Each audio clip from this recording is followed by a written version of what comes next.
Estás viendo RCI, Radio Canal Identidad.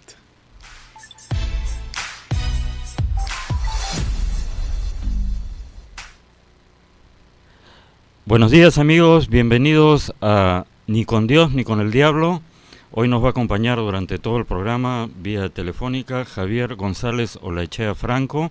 Buenos días Javier, bienvenido. Buenos días Juri, buenos días a tu audiencia. Gracias. Bueno, vamos a hacer un balance del año que está por acabar, el 2019, y también algunas perspectivas. Quisiéramos escuchar tu opinión sobre las perspectivas para el 2020, pero bueno, hay un montón de temas, pero a ver, para poder ir aterrizando un poco, ¿cuál sería para ti, en tu opinión, el hecho más característico en lo político de este año 2019? Bueno, evidentemente el hecho de mayor repercusión política y ciertamente bastante traumático ha sido el cierre del Congreso el 30 de septiembre, donde el Poder Ejecutivo hizo una evaluación que todos recordamos táctica de la sesión y procedió a disolver el Congreso con visos un poco débiles de constitucionalidad y que finalmente se va a resolver en enero conforme el Tribunal Constitucional lo ha anunciado, ¿no? Ha sido traumático porque hoy no carecemos de Congreso y no hay balance de poderes. Así es, bueno, sí, en realidad tienes razón, es el hecho que marca sin duda el 2019 y probablemente, como acabas de mencionar, marque también el 2020 o por lo menos el inicio del 2020.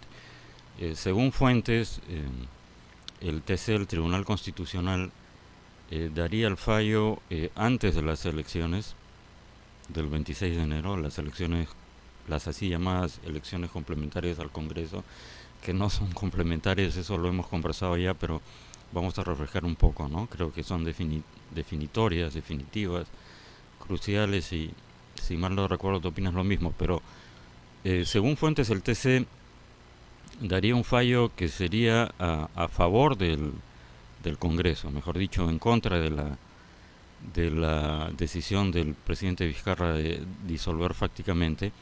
Ahora, eso no anularía, según estas mismas fuentes, las elecciones, ¿no es cierto? Porque ya son un hecho en el terreno, digamos, a estas alturas. Pero sí, y de eso quería conversar, lo que podría ocurrir, dependiendo del balance de fuerzas del nuevo Congreso, podría ser, quisiera escuchar tu opinión, por favor, podría ser que el Congreso tome esa decisión del TC de ser, digamos, estamos trabajando sobre la base de una hipótesis, ¿no es cierto? El TC le da la razón al Congreso, siguen las elecciones y hay, digamos, una composición de fuerzas tal en el Congreso que podría ser que el Congreso tome esa decisión del TC como un precedente para vacar al presidente Vizcarra. Son demasiados sí en condicional, pero de todas maneras, ¿cuál es tu percepción o tu opinión o tu vaticinio? A grosso modo, porque lo que sabemos son por fuentes que se filtrarían o que se interpretan a través de los medios de comunicación de lo que podía resolver el Tribunal Constitucional antes de las elecciones complementarias. El primer escenario es que el Tribunal resuelva que la disolución fue dada dentro del marco de lo previsto por la Constitución, lo cual resultaría bastante difícil porque la mayoría de los constitucionalistas más reputados, reconocidos, con años y peso, bueno, han harto opinado en contra de esa disolución, afirmando que estaba al margen de la Constitución. Si fuera ese el caso, evidentemente el nuevo Congreso debería tomar cartas sobre el asunto y puede, dentro de una gama de posibilidades, si hay correlación de fuerzas, iniciar un proceso de institución del presidente. Si no hay esa correlación de fuerzas, encontrar alguna suerte de sanción, amonestación o llamado de atención, no sé exactamente cómo podría proceder. En el segundo caso posible es que el tribunal se pronuncie afirmando que si bien no hubo un amparo explícito en la Constitución de la disolución, habiéndose avanzado todo y conforme estaríamos a puertas de las próximas elecciones, a pocos días, no detener evidentemente el proceso electoral y dejar un poco en el limbo la interpretación que disgustaría a unos y a otros. Y la tercera posibilidad es que le dé la razón al presidente, con lo cual zanjaría, para disgusto de muchos y placer de otros tantos, la contienda, pero va a tener repercusión en el Congreso y va a dominar por lo menos las primeras sesiones, las discusiones, eso no me cabe la menor duda. Claro que sí. El TC ha sido, a ver, hay dos posibilidades o quizás las dos convergen de alguna manera, pero en las últimas semanas el TC ha sido objeto de una ofensiva, de un bombardeo tanto mediático como diría judicial, bueno, por el lado fiscal, ¿no es cierto? Primero, y esto tendría que ver con un poco el tema de Keiko, que se está viendo ahora, digamos, en el Poder Judicial, pero tendría que ver un poco, pienso, quisiera tu opinión, tendría que ver con el fallo de Keiko a favor de la excarcelación, por un lado, pero también quizás es una especie de campaña de ablandamiento de cara al posible fallo del TC, ¿no? Primero fue un cargamontón contra el magistrado Ramos porque supuestamente reveló el nombre de un colaborador eficaz que en realidad ya había salido en los medios tiempo A. Luego la emprendieron contra el tribuno Sardón. Lo citaron incluso diciendo que la asociación de la que había formado parte había dado fondos, en fin.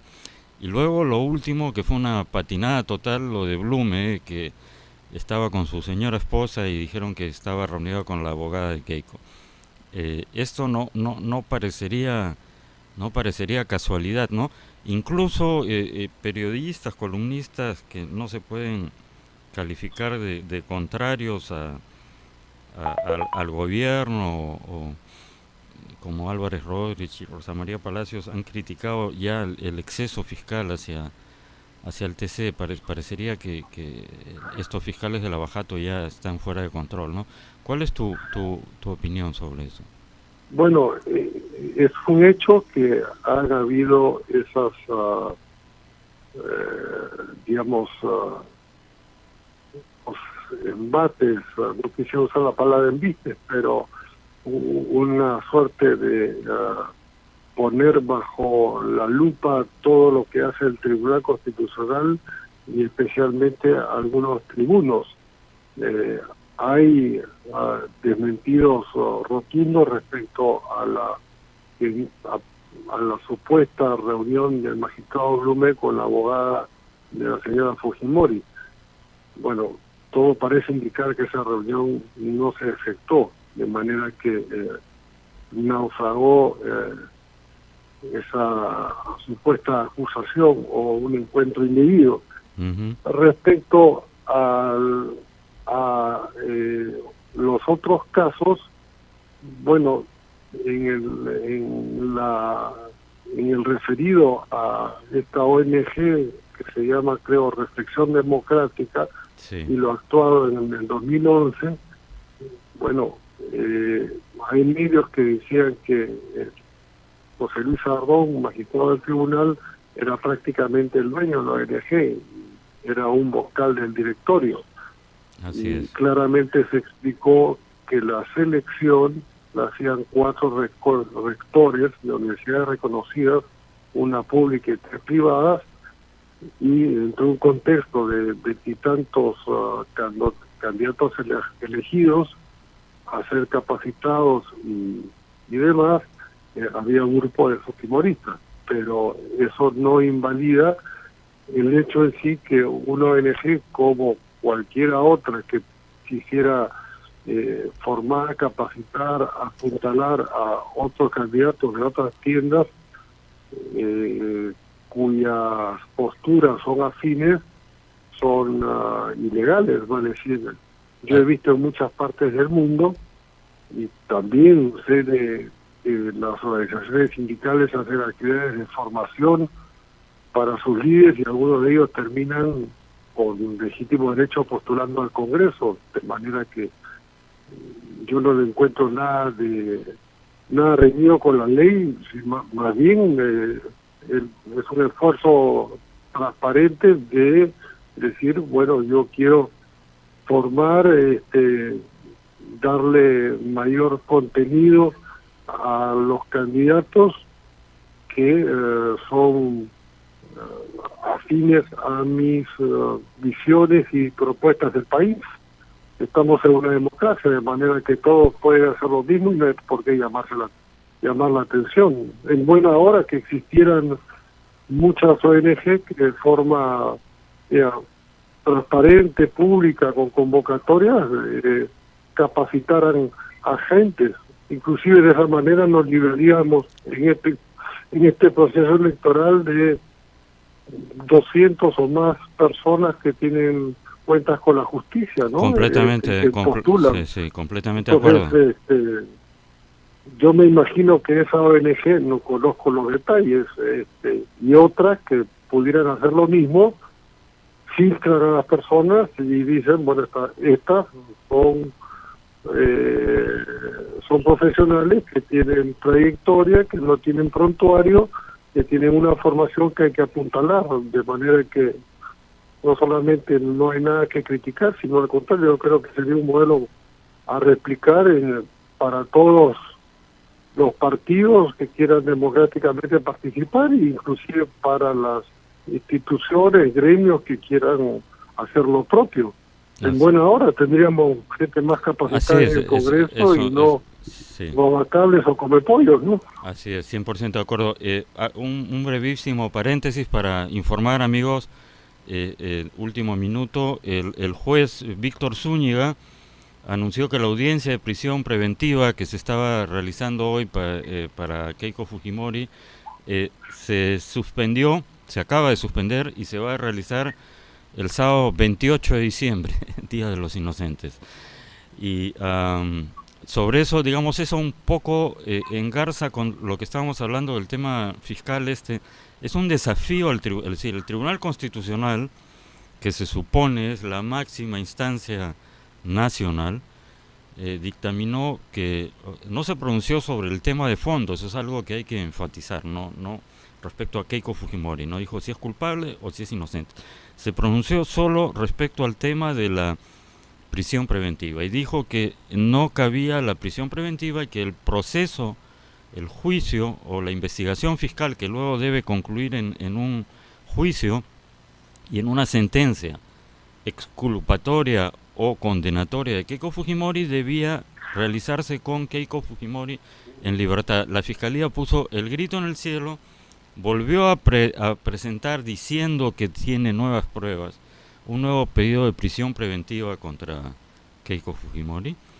Y bueno, como acabo de decir, el juez, la audiencia de hoy, que empezó a las 9 de la mañana, ha decidido que va a ser el sábado 28 de diciembre, Día de los Inocentes. Entonces, un poco da la impresión que sí o sí la Fiscalía quiere que Keiko Fujimori desde ya esté presa, y aquí lo llamativo es cosa que no ocurre en otras latitudes. Quisiera por favor tu comentario, Javier. Obviamente es un desafío abierto al Tribunal Constitucional. Se suponía que una decisión así solo puede ser objetada o recusada en una instancia internacional, pero aquí la Fiscalía como que dobla la apuesta e insiste en lo mismo, tratando de pasar por encima. Incluso ayer un ex procurador, el señor Azabache, en un artículo publicado en El Comercio, dice, bueno, lo del Tribunal Constitucional es referencial, qué sé yo, o sea, ninguneándolo, ¿no? Me parece alucinante. No sé qué opinas tú. Bueno, bueno, no hay que relativizar los hechos ni,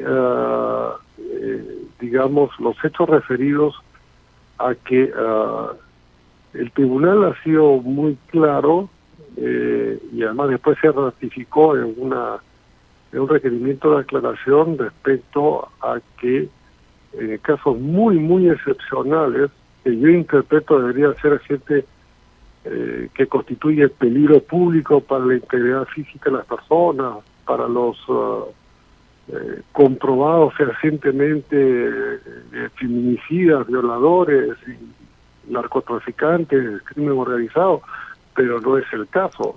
Yo no conozco a la señora Fujimori, nunca voté por el fujimorismo, pero digamos la única instancia internacional a la que podrían atribuir y que tiene competencias es la Corte Interamericana.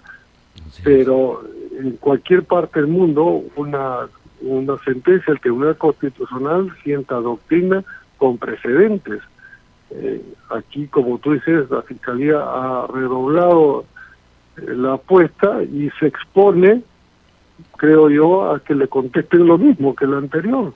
Va a decir que la libertad es un bien que debe prevalecer en el caso de una investigación, no habiendo peligro de fuga, entiendo, tiene 3 niños o niñas en Perú, y finalmente que proceda la acusación. Si tiene tantos elementos Así es, mucha gente considera que puede ser valedero, bueno, la Fiscalía está en la obligación, por el bien de la sociedad, proceder a la denuncia y quienes se tengan que defender, en este caso la señora Fujimori, brindar todos sus descargos, pero a mi juicio en libertad. Ella y otros tantos, porque no habría que, digamos, que personalizar tanto la cosa. No, hay más de 40.000 personas presas o sin juicio o sin sentencia, lo cual realmente es un horror, además es un costo enorme para el Estado, ¿no?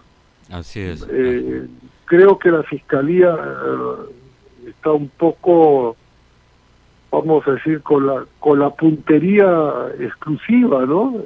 Y repito, no la conozco, la señora Fujimori, nunca voté por el fujimorismo, no tengo contactos con ellos,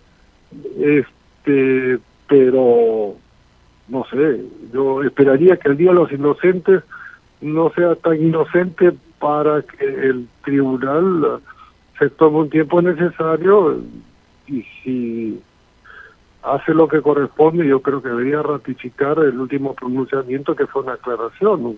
Sí, sí. Pasando a otros temas, Javier, un poco enlazado con ya que estábamos hablando de las elecciones al Congreso, efectivamente hay toda una serie de candidatos que no han sido filtrados adecuadamente y los jurados electorales especiales están excluyéndolos, ¿no? Definitivamente, pero yo creo que habría que diferenciar. No sé cuál ha sido la suerte de un candidato. Hay un candidato que tiene un proceso por violación sexual, es decir, eso no tiene ningún tipo de atenuantes y supongo que lo han excluido, pero soy testigo de algunas exclusiones que parecerían hechas con el propósito simplemente de evitar que ciertos cuadros lleguen al Congreso, por digamos, un candidato cuyos padres vendieron un vehículo y lo pusieron a su nombre, un vehículo además viejo, o sea, que prácticamente chatarra, y bueno, no lo consignó y lo están excluyendo por eso. Hay varios casos así, digamos, de cosas menores que parecerían que no hay un criterio, es decir, se supone que evidentemente bueno, los criterios están en el marco de la ley. Lo que sí se puede decir es lo que desde hace un mes o dos, especialistas y políticos también señalaban. Las autoridades electorales se demoraron mucho en hacer ciertas aclaraciones. Respecto a las impugnaciones, vemos que algunas, por ejemplo, y voy a ser enfático, no conozco al señor Humala ni al padre del señor Humala. El padre del señor Humala ha sido excluido en última instancia por el Jurado Nacional, me parece que por la no declaración de un auto que estaba vinculado a él o a la familia, en fin. Se tomaron tiempo para eso y todavía hay 200 personajes que tienen cuentas importantes con la justicia, algunos como tú los mencionas y otros que son de gravedad que realmente que uno diría no debería ni siquiera postular, pero ahí la principal responsabilidad ha sido y es de los partidos. Hay partidos que públicamente hace 4 o 5 meses dijeron que filtraban, escrutaban, buscaban todos los antecedentes policiales, judiciales, Infocor de deudas y que garantizaban que iban a postular en su momento para 2021, pero ahora para estas elecciones complementarias la gente que no tuviera nada que esconder. Sin embargo, estamos a 3 días de que se cierren los plazos las resoluciones del Jurado Nacional y hasta ahora hay muchos que están vivitos y coleando, que siguen siendo candidatos y hay líderes de partidos que ni siquiera se han pronunciado y no han respondido a la prensa. Bueno, creo que no leen la realidad, creo que no, que están divorciados de lo que demanda, no te digo la gran mayoría, la totalidad del país. Yo no creo que ni siquiera las posiciones más extremistas puedan estar de acuerdo con que haya candidatos que hayan cometido graves crímenes y que tienen cuentas con la justicia. Va a decir, ¿por qué? La pregunta es ¿por qué los postulan? Bueno, finalmente como el jurado no va a tener tiempo o no va a poder sacar de la contienda a esa gente. Yo sí hice una propuesta en otro medio hace unas semanas y no fue muy, no tuvo gran repercusión en los medios, que es que todos los medios más importantes escritos hagan una publicación el mismo día con los nombres y fotos de los 100 casos más saltantes de los partidos políticos que tienen cuentas con la justicia por delitos realmente graves, para que la gente diga, bueno, finalmente por este señor no voy a votar, y no tenerlos en el Congreso. Así es, me parece, no había escuchado esa propuesta, pero me parece una buena propuesta. En Expreso vamos a tratar de impulsarla. Todos los medios, los 100 o los 40 o los 30 o los 20, por lo menos hay digamos, un acuerdo rápido. Sí. Y la primera semana de enero, en una misma portada y en la página 15 encuentran la lista de los candidatos que no han sido excluidos y que tienen estos delitos graves con la justicia. Se pone la cara, el partido y el número. Sí, bueno. Y entonces ya que decida usted todo. Claro. O sea, sí, me parece una propuesta muy interesante, Javier, y en realidad medios políticos... Y además no discrimina a nadie, o sea, que sea absolutamente democrática, que incluya a todos, claro, los que están en esa situación, ¿no? Claro, diga, hay bueno, el caso más extremo que he visto es el que he mencionado bueno, es inaceptable, pues. Absolutamente inaceptable, y luego en un gran porcentaje, yo te diría, revisé a vuelo de pájaro la lista, pero por lo menos un tercio tiene que ver con el tema de no pasar pensión de alimentos para hijos, que me parece, es decir, ¿con qué derecho moral? También es inaceptable, absolutamente porque cambió la ley. Recuérdate tú que cambió la ley. Hoy el no cumplir con tus obligaciones de padre o madre para sostener la educación y la alimentación y atender el bienestar de un niño está penado por la ley. Así es. Hemos tenido congresistas que no reconocían hijos, hemos tenido congresistas que han pasado 18 o 20 años sin pasarle pensión alimentaria a sus hijos y fueron candidatos que fueron electos. Sí. Entonces, ¿tú estás de acuerdo, ¿qué es lo Javier? que van a ir a proponer para Sí. combatir a la corrupción. No Por tienen favor, ningún derecho. Sí.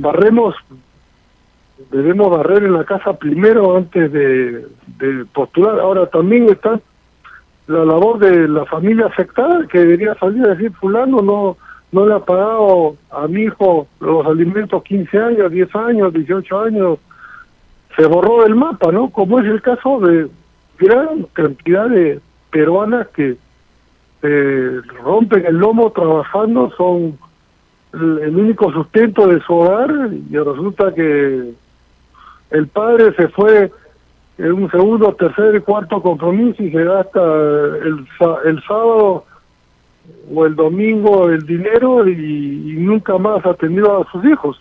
Así es, Bueno, se pues gasta eso está el- penado por la ley. Absolutamente. Y ¿Qué opinas en las entrevistas que he hecho a aspirantes al Congreso, encuentro casi un consenso respecto a que el tema de la inmunidad, ¿no? La mayoría, bueno, tampoco nadie diría lo contrario, pero hay quienes dicen de que debe ser absolutamente eliminada. He tenido aquí algunos candidatos que han dicho para nada, pero digamos la mayoría lo que dice es en tanto y en cuanto formen parte de una comisión investigadora, pero no para ningún delito, presunto delito cometido antes que lleguen al Congreso, para cambiar la imagen, no dar la impresión de que el Congreso es un refugio de pillos, ¿no? ¿Tú qué opinas? ¿Debería ser absolutamente eliminada no, yo no creo que debe ser eliminada, porque el parlamentario tiene que tener la garantía de que por sus opiniones o sus propuestas legislativas no puede ser, digamos, embestido por algún grupo de interés que se vea afectado? Lo que sí creo es que tiene que existir un mecanismo muy acelerado y eventualmente que no sea el propio Congreso quien tenga la última palabra, pero digo, muy acelerado es 15 días, 30 días máximo, en una composición especial de la Sala Penal y la Corte Suprema que pueda resolver el desafuero y el levantamiento de la inmunidad correspondiente y finalmente la puesta a disposición de la justicia, va a decir, basta de blindajes. Claro. Pero tiene que identificarse, pero la última palabra tiene que estar, a mi juicio, fuera del Congreso, por lo menos del Congreso como está compuesto. Si tuviéramos Senado, sería muy distinto, porque ahí digamos que se supone que deberían ir o conformarse con gente más ponderada, más objetiva, que se juega su prestigio también, ¿no? Hoy los congresistas, en términos generales, están preocupados de su imagen, pero no les importa pagar el costo político de una semana, 2 semanas de un blindaje, porque dice, total, si tenemos 40 votos o 70 para blindar, esto se diluye y después no me individualizan. Claro, Entonces yo creo que hay que sacar la parte final del proceso y que sea la Corte Suprema en una instancia ad hoc, específica, muy acelerada, con debido proceso, con todas las garantías, y eventualmente pues proceder en 30 días, ¿no? Máximo. O sea, ¿para qué más, además? Así es. Otros temas que marcaron este año que ya acaba, son, bueno, uno, el suicidio del expresidente García, que es tomar la decisión de quitarse la vida, es una cosa terrible, ¿no? Bueno, yo sí considero que el presidente García tuvo grandes errores y también aciertos. Le tocó, es cierto, una época de bonanza, pero la supo gestionar, porque hay otros países que le tocaron bonanza y despilfarraron y ejecutaron populismo puro. Que hay cuestionamientos a su segundo gobierno, lo hay, pero lo que también es cierto es que la decisión trágica, que en algún momento yo dije que era respetable, de quitarse la vida, bueno, fue un suceso muy traumático para el país. Hoy, guste o no guste, yo no soy aprista, pero guste o no guste, falta, y yo sí siento que hay una ausencia de un personaje como Alan García, que siempre tenía cosas que decir, juicios importantes, valoraciones políticas sumamente audaces, reflejos rapidísimos y con una capacidad e inteligencia muy por encima del promedio de lo que quedó en el mercado político. Es decir, yo creo que nadie de los que han estado en política en los últimos 20 años y los que persisten o los nuevos, le llega en términos de formación y de actuación, de movilización y de demostración de conocimiento del país como Alan García. Sí, 100%. Esto puede sonarle mal a la gente, pero en política hay que procurar la objetividad. Es un personaje, un peso pesado. Así es, bueno, así es. Pone a cualquiera de los que están en la vitrina, y bueno, yo lo sentaría en primera fila para que escuchen un poco a Alan García con todos los errores que cometió y posiblemente con algún delito que podría haber cometido, pero que vivo no se le demostró nada, y claro, ya muerto atribuirle es un exceso, cosas, me parece poco elegante, y hay gente que claro, se salva el pellejo porque el muerto no habla, ¿no? Así es, por decirlo menos. Nos vamos a un brevísimo corte, Javier, por favor mantente en línea. Amigos, regresamos en un minuto para el segundo bloque y final de Ni con Dios ni con el Diablo con Javier González Olaechea Franco. Volvemos, gracias. Ni con Dios ni con el diablo. Volvemos. Estás viendo RCI, Radio Canal Identidad.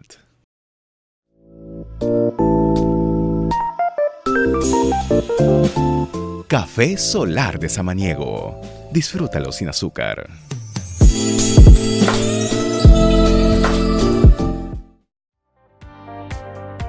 Ni con Dios ni con el diablo.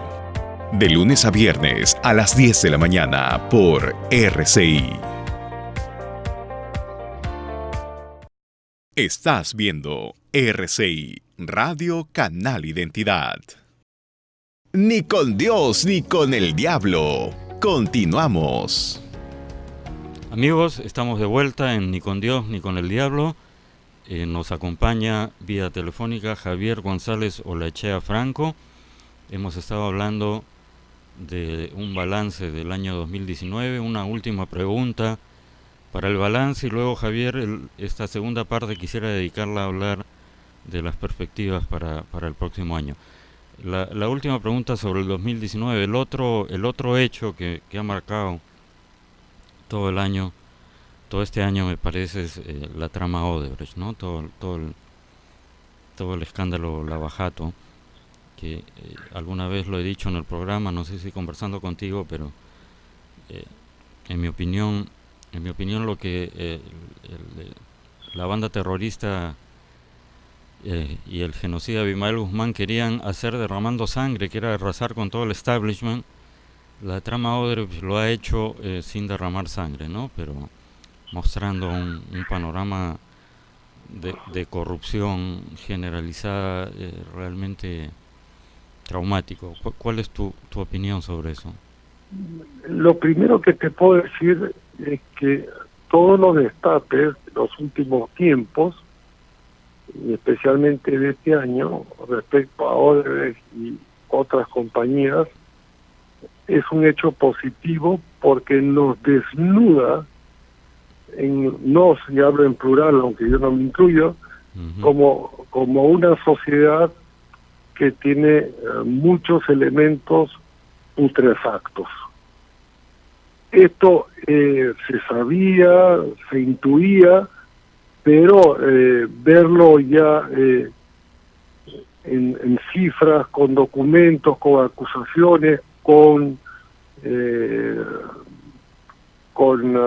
personajes que se han acogido a la colaboración eficaz, lo cual corrobora que son hechos reales, es positivo porque nos quitamos la careta de un país normal, de un país donde se hacen las cosas bien. No, se hacen las cosas muy mal, nos hemos acostumbrado muchos años a hacer las cosas muy mal, y lo segundo que puedo decir respecto al aspecto positivo de todos estos destapes es que ahí sí creo que están poco a poco cayendo todos sin distinciones, grandes, pequeños, verdes, rojos, azules y amarillos. Esto es positivo, porque la ley no puede distinguir. Habrán algunos que todavía, algunos que habrán tomado sus precauciones, entre comillas, transfiriendo bienes, pero tarde o temprano la justicia, yo sí creo que los va a alcanzar y los va a culpar.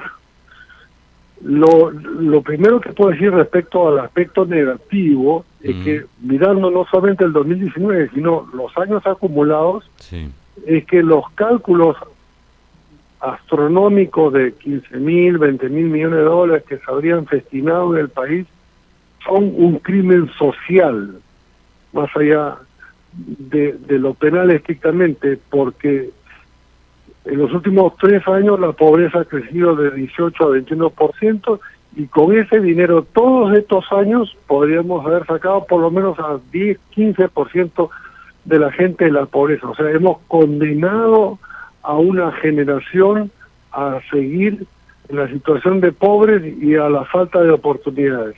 Eso es imperdonable, va a decir, eso es lo que más duele, eso es lo que más repercusión tiene, porque finalmente el ciudadano, el informal o el formal dirá, bueno, yo pago impuestos y se lo roban otros, y el que no pague, ¿para qué voy a pagar si se lo van a robar? Entonces, la consecuencia en el ciudadano es el enorme descrédito respecto a sus obligaciones, a lo que el Estado no hace, a lo que los píos hacen durmiendo y despiertos, y finalmente, claro, al descrédito de las instituciones y de la política. Eso es realmente muy negativo. Y finalmente el año cierra con un juicio contra el Estado peruano hecho por Gani Montero ante la CIADI por varios miles de millones de dólares, lo cual realmente resulta inaceptable, porque por un lado se acogió a la colaboración eficaz la empresa y por otro lado juicio al Estado. Entonces, y posiblemente, por lo que yo he podido leer en los periódicos, tendría formalmente la razón por una cuestión de plazos y de tiempos. Y claro, los fallos de la CIADI hay que cumplirlos. El Perú es signatario de esta entidad jurisdiccional en lo económico y financiero internacional, y claro, terminaremos eventualmente pagando millonadas después que nos robaron. Entonces, claro, la verdad que es un cierre desde ese punto de vista muy lamentable, y penoso, costoso, sí, bueno, e injusto. Es un descaro inaceptable. Yo solía decir que antes de esto que la muestra suprema de medio en serio, medio en broma, la muestra suprema de descaro es una persona que va a un tribunal después de matar a su padre y a su madre, le pide clemencia al juez porque es huérfano. Bueno, eso es una broma, pero este tema pide la herencia de los padres. Así es, y este tema de G&M, como tú dices, efectivamente es el descaro absoluto por un lado, y por otro lado, efectivamente, eso de buscar las zonas grises, los grandes estudios de abogados que logran colarse por los intersticios, los formalismos, al final del día crea una pésima impresión en el ciudadano de a pie, porque... de a pie, no de a pie. Mira, bueno, Uli, yo lo voy a decir en vivo, yo no soy un ciudadano a pie en el sentido que me siento un bendecido por Dios, he podido hacer una trayectoria, he podido estudiar afuera, vivir acá, he hecho un pequeño patrimonio, pago impuestos. Yo digo, bueno, seguiré pagándolo, ¿no? Pero se lo robaron. claro. Y hay otros que son pobres y que no pagan impuestos porque son pobres y dirán, con ese dinero me podrían haber ayudado en tal o cual orientación. Y los que son informales y son ricos dicen, ¿para qué voy a pagar? Sí, Entonces, todos perdemos. todos perdemos, 100%. Completamente. Verticalmente, de arriba abajo y horizontalmente todos. Sí, terrible. Bueno, hablemos ahora, Javier, por favor, del 2020. Lo primero que viene es las elecciones. Entonces, antes de hablar un poco más de temas de fondo, respecto a estas elecciones, parecería, si hemos de creer en los sondeos, que el peligro, el riesgo que habíamos conversado contigo cuando estuviste aquí presencialmente en el programa, respecto a que podía existir una predominancia de partidos antisistema en el nuevo Congreso que cambiarían la Constitución y en fin, parecería, digo, que ha quedado un poco disminuida y que la mayoría de los 5 o 6 partidos que llegarían al nuevo Congreso son pues partidos que están a favor de continuar las reformas económicas, de mantener el capítulo económico de la Constitución, profundizando aquello que sea necesario profundizar. No sé, ¿cuál o sigues pensando?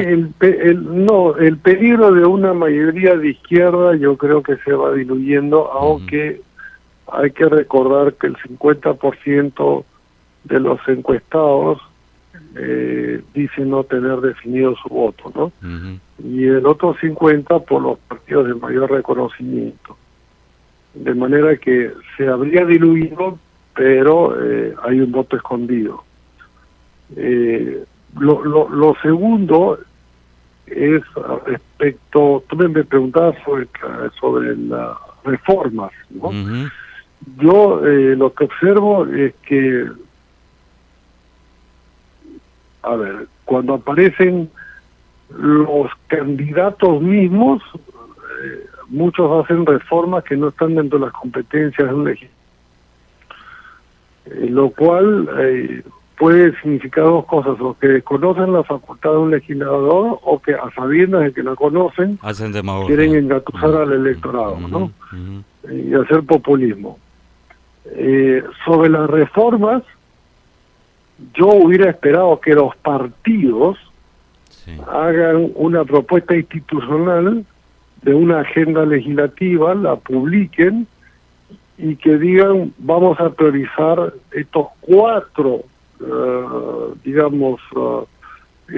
estas 4 propuestas en unas legislaturas que van a ser breves y que además van a ser preelectorales el 2021, con lo cual va a estar bastante distraída la legislatura. Cierto que todavía faltan unas 3-4 semanas y los partidos pueden sacar un documento, un pronunciamiento diciendo la prioridad de la bancada va a ser estos 4.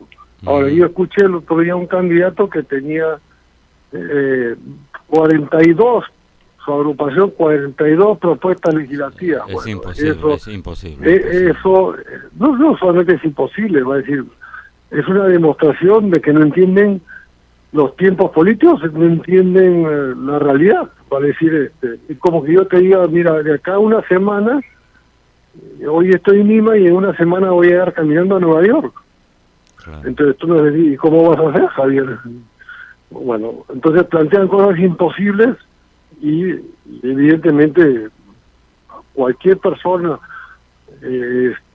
medianamente informada que pueda estar en Los Conos o que pueda estar en Abancay, o en Huancavelica o en la Selva o en Lima debe entender que esa propuesta es poco seria, ¿no? En el supuesto que tuvieras, digamos, una varita mágica o, bueno, para plantearlo de otra manera, ¿qué te gustaría ver a ti como ciudadano plasmado? ¿Qué es lo que deberían ¿En qué deberían poner? Además se necesitan consensos, ¿no? Ojalá que este Congreso se dedique sobre todo a legislar, bueno, también tiene que, obviamente, funciones son representar y fiscalizar, pero si empiezan a perder tiempo pidiéndole cuentas, quizás creando una comisión, bueno, para ver los decretos de urgencia, pero tendría que ser algo tangencial. Acá lo prioritario deberían ser las reformas. ¿Qué reformas tú crees que, en qué reformas, no sé, 3, 4 o más, no creo que dé el tiempo, 5, cuáles deberían ser para yo priorizaría terminar con la reforma política, terminar con la reforma judicial, ajustar algunas propuestas o revivirlas, por ejemplo, la del Senado, me parece imprescindible en un país como el nuestro para darle más estabilidad, y finalmente revisar ciertos aspectos de los códigos, del Código Penal y del Código Procesal Penal, para que no, para cerrarle la puerta a los jueces que liberen en 24 horas o en un mes o en 2 meses a gente que ha matado, que ha robado a mano armada. Hay algunas pequeñas adecuaciones que creo que se podrían priorizar. Podrían llamar a un grupo de expertos a que hagan informes y proceder a que la Comisión de Justicia los apruebe y que vayan a pleno. Va a decir, no hay que olvidarse que el tema que más que preocupa a la gente es la inseguridad. Y ahí yo sí tengo algunas ideas fuerza sobre reformas que hay que emprender en el 2021, ¿no? A ver, eso es interesante, porque efectivamente ese es el tema número 1. ¿Podrías, por lo menos, adelantarlas, esbozarlas? Yo vengo hace 8 meses trabajando un documento sobre que descansa una visión actualizada y moderna del país, muy conectada a los avances del mundo, ¿no? A lo que yo llamo la era disruptiva. Va a decir, asistimos a la transición de una era de cambios a un cambio de era, que es la era disruptiva, signada por la inteligencia artificial, las nuevas formas de comunicación y la bioingeniería. Bueno, ahí con los nuevos instrumentos se pueden hacer algunas reformas inmediatas que toman tiempo. Pero, por ejemplo, comencemos con el tema de seguridad. Nosotros tenemos el Ministerio de Defensa y un Ministerio de Interior. Ya no contamos con una hipótesis de guerra limítrofe como teníamos hace 20 años, porque hemos cerrado todas las fronteras. Un tanque que entra de cualquier país limítrofe, bueno, el satélite lo detecta, uno va y grita al Consejo de Seguridad de Nueva York y en 24 horas lo tienen que retirar y queda el país invasor en el ridículo más grande. Entonces, el Ministerio de Interior responde a una estructura de 1940, ¿no? Departamentalizado, y si bien se unificó una Policía Nacional, después de contar con 3 fuerzas, evidentemente no tiene todo el pulmón, todos los músculos para combatir la delincuencia organizada. Yo fusionaría, partiendo de la concepción de un nuevo concepto, que es el concepto de seguridad pública. Es decir, seguridad pública abarca lo interno y lo externo, porque las fronteras hoy son difusas. Las nuestras son una coladera. Hay ciberataques, hay ciberdelincuencia, hay cárteles, hay narcotráfico. Entonces, contar con una fuerza pública con cuerpos altamente especializados, algunos de ellos, por ejemplo, cuerpo fluvial, cuerpo de fronteras, cuerpo de carreteras, urbanos, rurales, de fauna, y otros especializados por crímenes, y las unidades de ingeniería de las Fuerzas Armadas, bueno, incorporarlos en un Ministerio de Seguridad Pública para que haga obras en trochas, va a decir, en zonas donde el Estado no llega, donde la empresa privada no llega porque no es rentable, entonces para interconectar el país, por un lado. Por otro lado, esa fusión permitiría contar con un solo servicio de inteligencia. Tenemos 5 servicios de inteligencia más una dirección. Sí. Bueno, eso es duplicar esfuerzos, a veces se roban la información entre ellos y no tenemos un servicio fortalecido en el marco de la ley. Y después, claro, el gobierno dice que aumenta cada tantos meses 7.000, 8.000 efectivos policiales, pero son cachimbos, por así decirlo, que no están especializados. Entonces, de los 130 y tantos efectivos que tenemos, Fuerzas Armadas y policiales, bueno, priorizar, después de haber ahorrado con una fusión, priorizar para llegar a tener un doble de cantidad de efectivos especializados, con armas muy potentes y además que actúen como ejes concéntricos. Vale decir, si tú sabes que hay 5 sicariatos importantes en una ciudad como Chiclayo, bueno, te apoyas en las fuerzas más, digamos, que tengan mayor poderío instrumental, cercas la ciudad, entras con la fiscalía, entras con el servicio de inteligencia, entras con la defensoría, identificas previamente a los delincuentes que están fugados, como hacen en muchas partes, y los sacas y los procesas. Y entonces tener un Ministerio de la Seguridad Pública donde inclusive puedes tú bonificar a ciertos cuerpos y con las pesquisas. Claro, Por ¿no? ejemplo, tú encuentras cantidad de cosas robadas, bueno, las pones a remate, y una parte va al fondo policial y otra parte va y se distribuye a los efectivos que han participado y aumenta sus ingresos Así con es. la ley. Así es algo transparente, no tiene nada de malo, un incentivo. Por ejemplo, Mira, a ver, usar por ejemplo, el tema del tránsito, de la impunidad.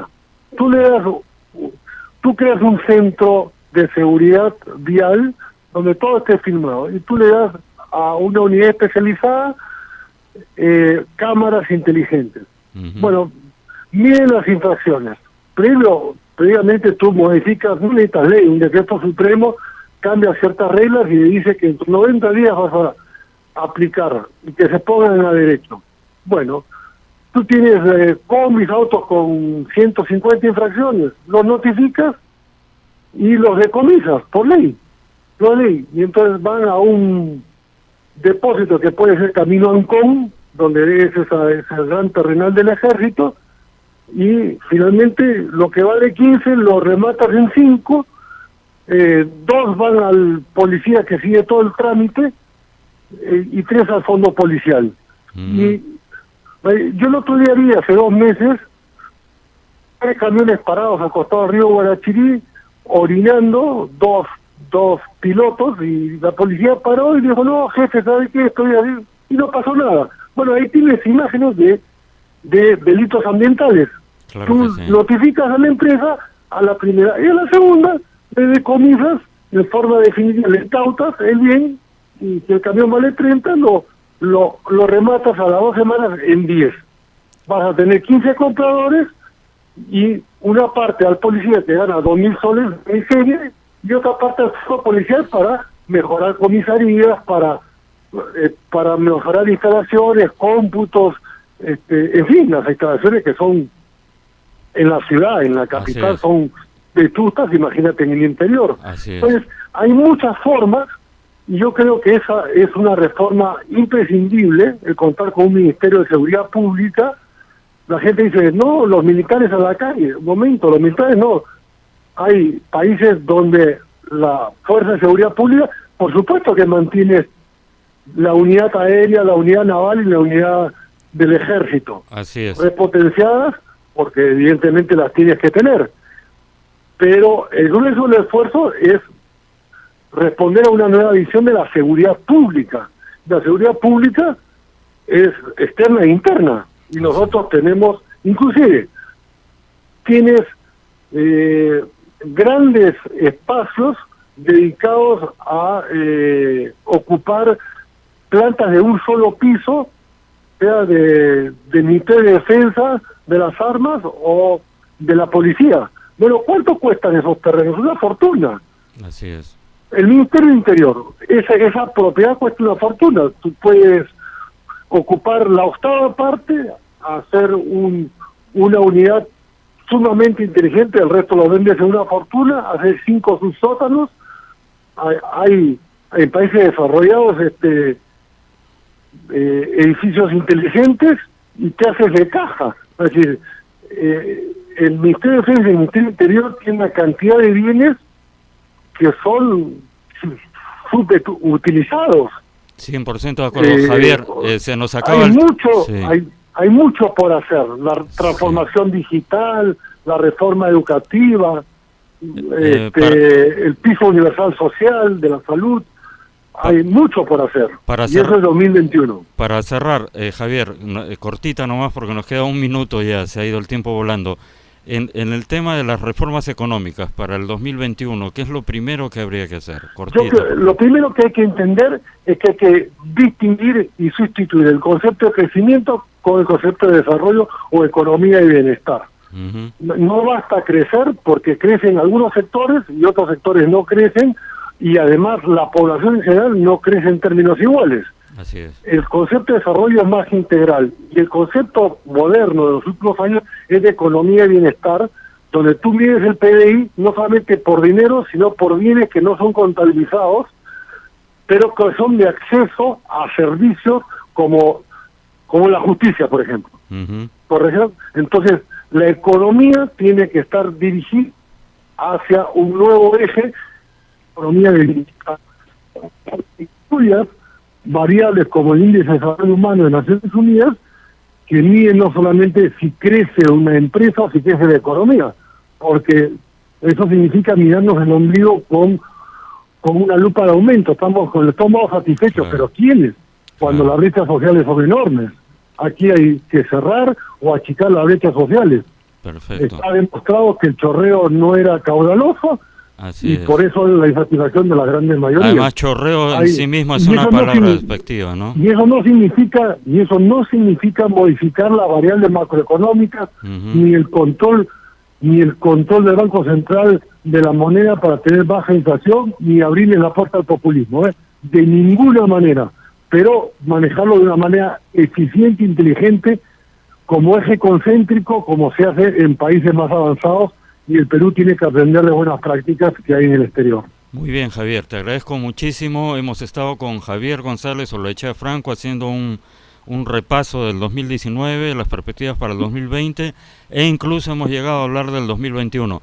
Javier, te agradezco muchísimo tu presencia y seguiremos en contacto para hablar contigo de otros temas que han quedado en el tintero. Un abrazo, feliz año. Gracias a ti y a la audiencia. Feliz año. Feliz año. Amigos, eso es todo por hoy. Nos vemos mañana en Ni con Dios ni con el Diablo. Gracias, buenos días.